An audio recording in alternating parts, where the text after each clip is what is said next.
Antes do vídeo de hoje, peço que se inscreva no canal e, se já for inscrito, peço que confira o sininho de notificações, pois o YouTube tem apresentado falhas, desinscrevendo pessoas e desativando o sininho.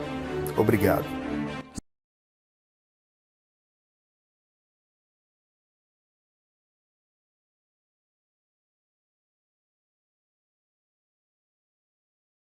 Do drugs. I never did. I don't even take aspirin. Whatever's coming out, whatever I'm remembering clearly.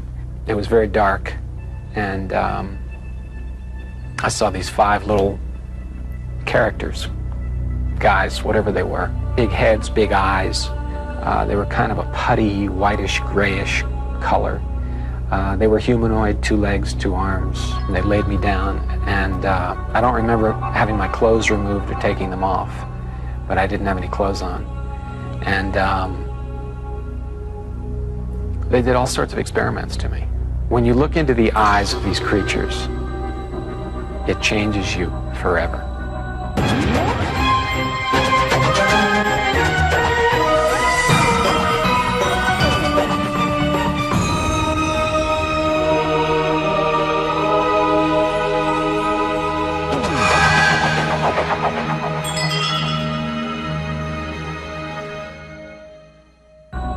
The people you are watching come from various countries around the world.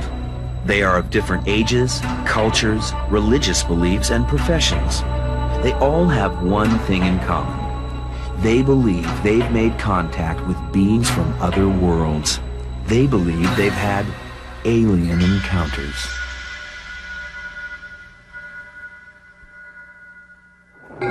No planet in our solar system besides Earth has the temperature, the atmosphere, or the water to support life. But could a distant star have planets like our own?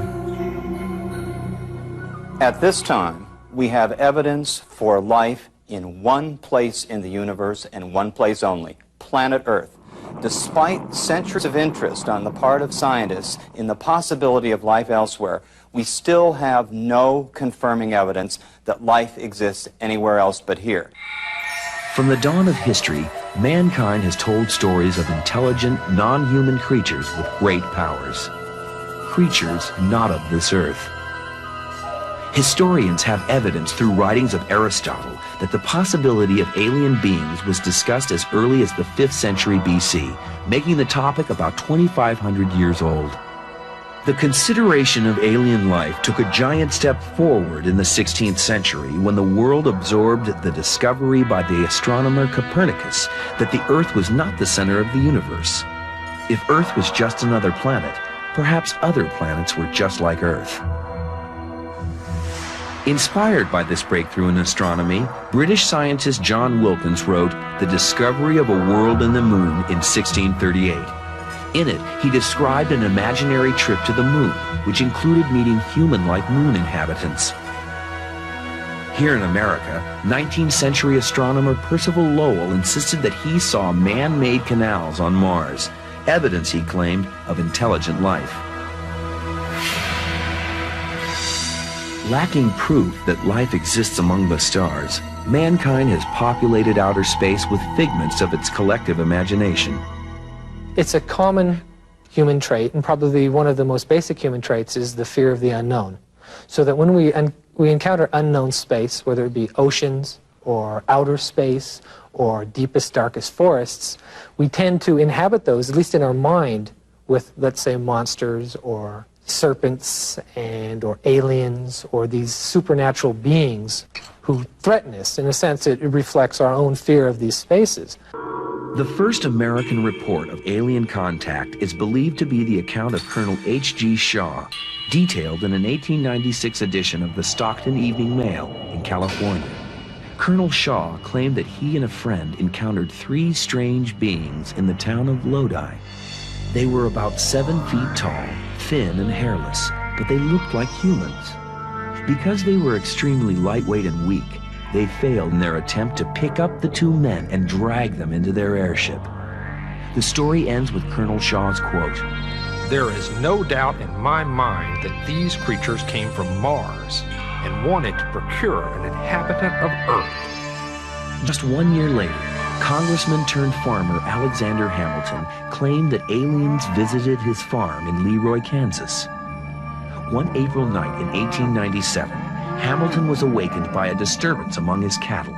He quickly dressed and called his son and his hired man to meet him outside. There he was astonished to see an airship over 100 feet long, hovering 30 feet above the ground. It was brightly lit from within, and everything was plainly visible. It was occupied by 6 of the strangest beings I ever saw. They were jabbering together, but we couldn't understand a word they said. Some noise attracted their attention, and they turned a light directly on us. The ship began to buzz, then rise and fly off, dragging a heifer on a cable up with it.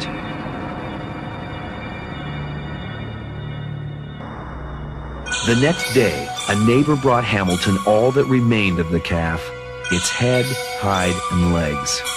Hamilton wrote an affidavit of his experience, which was signed by his son, the hired man, and 11 citizens who swore by his good name.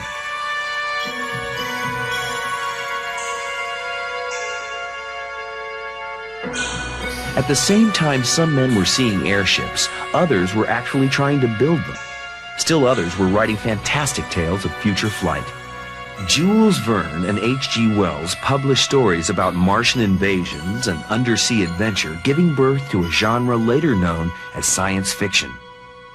A good number of the people who believe that they've been abducted have been influenced in some manner by science fiction. I think science fiction gives them the images to work with. I think that they believe sincerely that they have been abducted. But I don't understand why an alien, again, why would an alien come all this distance? Encouraged by breakthroughs in science and flight, scientist Hugo Gernsback started the Amazing Stories series of books in the 1920s to spark youth interest in science. He wrote of trips to distant planets, human space heroes, and evil alien beings.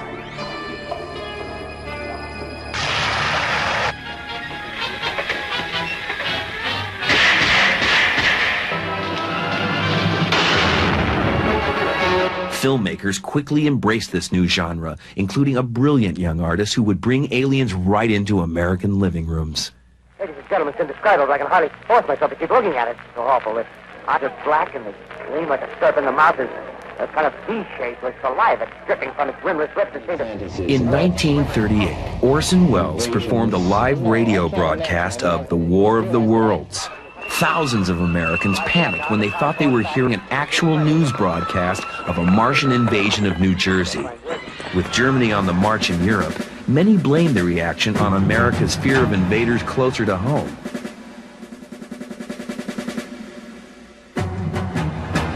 In the years after the War of the Worlds broadcast, some people claimed to have actually seen spaceships and met their inhabitants.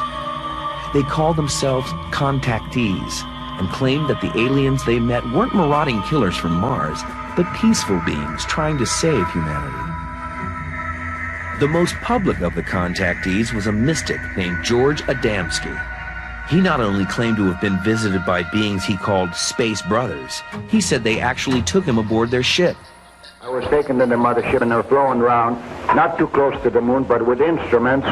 Similar, you might say, except it wasn't a camera, it was a regular sort of a telescopic instruments that we were able to see what was on the moon. In 1952, Adamski showed photographs of scout craft from a Venusian mothership that bore an uncanny resemblance to chicken brooders available by mail order. While most ufologists acknowledge that Adamski either fabricated or garbled large parts of his stories, some believe the essence is true. It's my belief that something at the core of the Adamski experience is correct. When we see motion picture film taken in Washington in 1965 and in the southeast of the United States in 1970, and still pictures taken in Italy and England and South America of craft essentially identical to what Adamski was talking about, we're forced to conclude that somewhere at the core of it, he did have some authentic experience. In the late 1940s and throughout the 1950s, Europe buzzed with reports of UFO sightings and alien encounters, including blonde, human-like aliens spotted in Scandinavia. Extraordinary beings visiting humans, with these beings having supernatural powers, coming from a distant place. These are the basic themes that you find in most myths. In December 1954, several men from rural areas of Venezuela claimed to have had nighttime encounters with aliens. These aliens were described as small, hairy-clawed monsters who nearly dragged one victim into their spacecraft before he got away. A lot of these experiences we have to consider in the context of hallucinations. Sleep deprivation causes hallucinations. Bad food sometimes. Molds on bread can cause hallucinations. Native American Indians have done that. There's these South American Yanomamo people who snort this powder stuff that sends them off in these hallucinogenic flying experiences.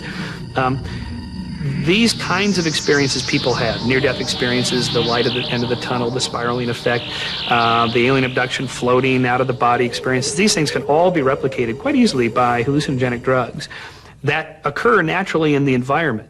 Although he wouldn't talk about it until the late 1970s, Brazilian Antonio Villas-Boas claimed he was forced into a spacecraft and coerced into sexual intercourse with a beautiful blonde alien female who looked human. Many of the stories of alien encounters describe rounded spacecraft with bright lights, yet three distinctive types of aliens emerge from them. The blondes are tall, attractive, and appear Nordic. The grays have smooth, hairless gray skin and look reptilian. Then there are the small, hairy, violent monsters, mostly reported in South America. We don't know what's out there. We're sure that there's something out there, and so we create entities or beings to fill that space, and then based on belief in their existence, it's natural then to believe in interaction with those beings. Throughout the 1950s, around the world, contactees spoke of seeing aliens and meeting aliens. But in the 1960s, the stories took a new twist. On September 19, 1961, Betty and Barney Hill, a couple from Portsmouth, New Hampshire, said they believed they were kidnapped and taken aboard a UFO, that their memories of the entire incident had been wiped from their minds and could only be recalled with hypnosis. The Hill story became the basis for a best-selling book, Interrupted Journey, published in 1966. Believers maintain that the Hills' account inspired other abductees to come forward. Skeptics believe that their story set in motion a train of false reports. I didn't remember this story until I underwent hypnosis. I saw lights following my car, and they came down out of the sky in back of me, and there was no sound. And it scared me to death. First I thought it was a helicopter or something. It almost looked like it was going to land on my car, and I speeded up. The next thing I remember is my car was literally ripped off the side of the road. I felt like I was going to crash, and it, like a giant hand, reached out and literally pulled my car off to the side of the road. Dr. William Cohn is a psychologist and critic of the use of hypnotism to recover memories. We've known for at least 200 years now that hypnosis is a lousy tool to recover memory. The people that are doing the research believe otherwise. They think that hypnosis is an accurate tool that you can put somebody into a trance, dig into their unconscious, and recover memories accurately. Hundreds and hundreds and hundreds of research studies say otherwise. So that basically you have people that not understanding the tool they're using, misusing it, and perpetrating a myth on the people that they're working with. It seemed really obvious while I was on the table that they were really interested in my nervous system and the mechanics of my body, how I actually worked. I was lying on my stomach, and I could literally feel a flap, like an incision being made, and my back being opened up. I could feel the picking. I don't know whether they were using some sort of a pick or a finger, but I could hear kind of a hard, almost like tapping on wood sort of feeling, and I could feel vibration in my body. There was no pain. It was very obvious that they were poking at my spinal column. I think they were interested in how I worked. just mechanically. But some abductees don't need hypnotism to remember their alien encounter. Colette Peters' memories of her abduction experience began when she was very young. When I was approximately 5 years old, kindergarten age, I had a very unusual experience where I was in my bedroom in the evening after my parents had tucked me into bed, and I had three unusual beings that were about 3 feet tall approach the side of my bed, and the next thing I knew is that I was being raised up out of my bed through a beam of light, going through a closed window over the trees in my backyard. And I thought it was a really neat experience because I had the sensation of flying, and I was grabbing the leaves and twigs off the tree on my way up at this beam of light. I found myself standing in a circular room on board a craft that was above me in the sky, and I was holding my father's hand, and there were these taller beings that had sort of gray, chalky white skin. They were about 5 feet tall with large slanted black eyes. And I observed my mother on a table where two beings were overlooking her. Colette Peters' tale of her childhood abduction mirrors the vivid experience of many others. In 1983, to verify these stories, ufologists, led by Bud Hopkins, hired a psychologist to conduct 3 standard personality and psychology tests on 9 of the most credible abductees. Dr. Elizabeth Slater was not told until after making her conclusions about the patient's claims of alien abduction. Her findings included a slightly higher incidence of child sexual abuse. Further, the group shared underlying emotional factors, including a degree of identity disturbance, some deficits in interpersonal sphere, and generally mild paranoid phenomena. This study only provided another battleground for skeptics and believers. Skeptics felt this proved that abductees are disturbed individuals who channel their trauma into imagined abductions. Believers concluded that abductees would naturally be more disturbed than the average person. Something happened to me. Psychiatrists know that for a fact. They're more sure of it than I am. What is it that happened to me that was so extraordinary? Just because I can't prove something happened to me, you can't prove that it didn't. I don't have the answer. I'm more frustrated about it than those people are, whoever those people are. It happened to me. It's not fun. This isn't something I asked for. Abductions reported to psychologists, journalists, and hypnotists have become so prevalent that some of the more prominent professionals that deal with the phenomena organized the Abduction Study Conference, held at MIT in 1992. One of the organizers was Harvard University psychiatrist Dr. John Mack, who was introduced to alien abduction phenomena in 1990. John has said on many occasions that when people come into his office, they're completely unpredisposed to believe anything.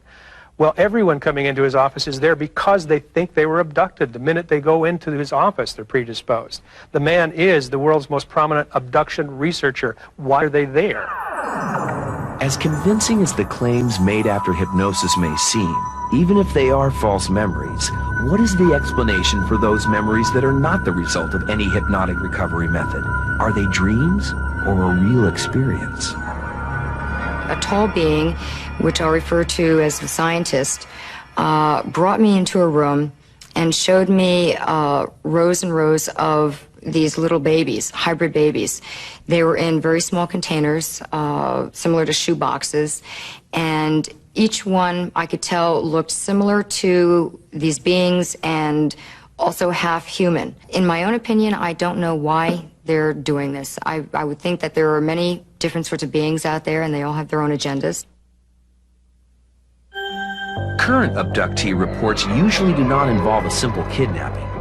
Dozens report feeling small nodules beneath their skin, implanted tracking devices. Richard Price, who claimed that he was abducted several times since childhood, claims he discovered such a device implanted in his body. He brought it to Dr. David Pritchard, an MIT physicist and co-organizer of the MIT conference.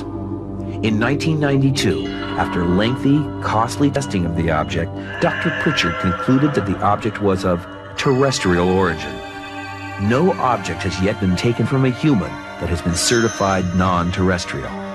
The aliens are very inconsiderate in their abductions because they traumatize human beings, they hurt human beings, they do horrible things to human beings. How inconsiderate of them. Then why are they so considerate to tuck them back in their beds? That makes no sense to me.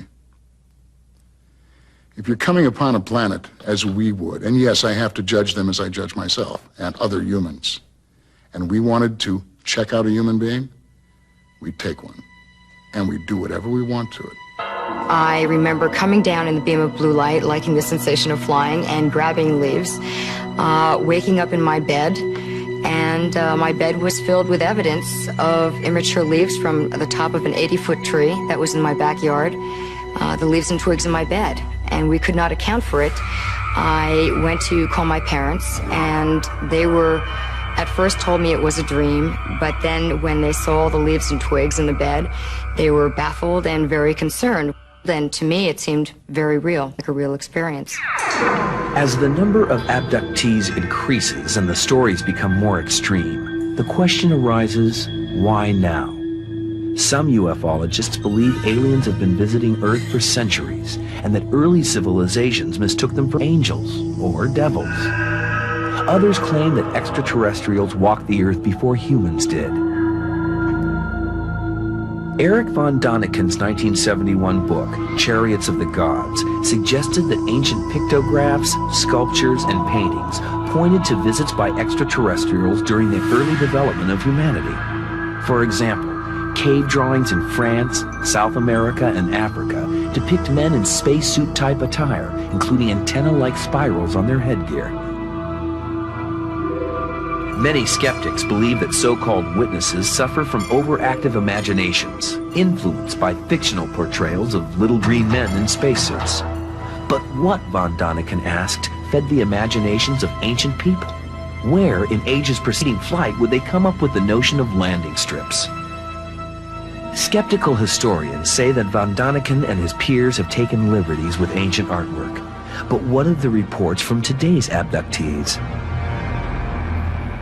They describe waking up in their bed, eyes open, not being able to move, watching some beings walk in the room. Maybe they feel a weight on their chest or they feel themselves floated out of the room.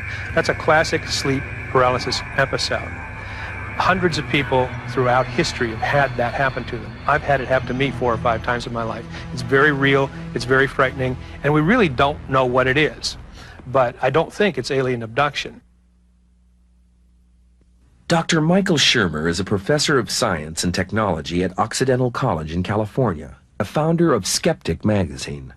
The alien abduction phenomenon and the UFO phenomenon is one of the most interesting to me because it's emblematic of a social movement, what sociologists call a moral panic, what historians call like a witch craze. It's one of these things that starts snowballing, and when it's driven by the mass media, where the information is exchanged very quickly, you see it blossom, all on the flimsiest of evidence.